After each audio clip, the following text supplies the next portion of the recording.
It was very painful that I would really just cry. I could not even take care of my child. I could not even work anymore. I could not eat. It's so hard to open my mouth. Nagtatrabaho bilang virtual assistant ang 37 gulang na breadwinner na si Arlene. Isang araw bigla siyang nakaranas ng pananakit sa likod ng kanyang tenga. 10 out of 10, I was already crying in pain. I could not sleep anymore. I could not even work anymore. So my father ended up bringing me to the ER. Dito napag-alaman ng mga doktor na may multiple infected abscesses sa kanyang lalamunan.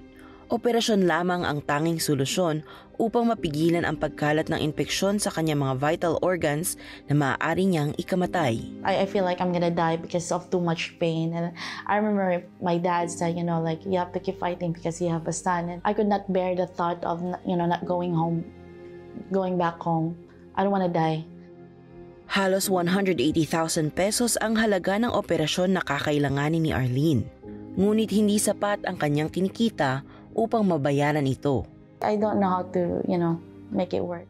In fact, I even told the doctor I could not do it. I might just really go home.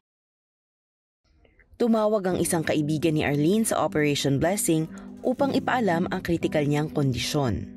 Sa suporta ng mga kaibigan at pakikipagtulungan sa Operation Blessing, agad nabigyan ng emergency medical assist si Arlene. Inasikaso ng Operation Blessing team ang lahat ng kakailanganin sa kanyang operasyon, gamutan at pagpapagaling sa ospital.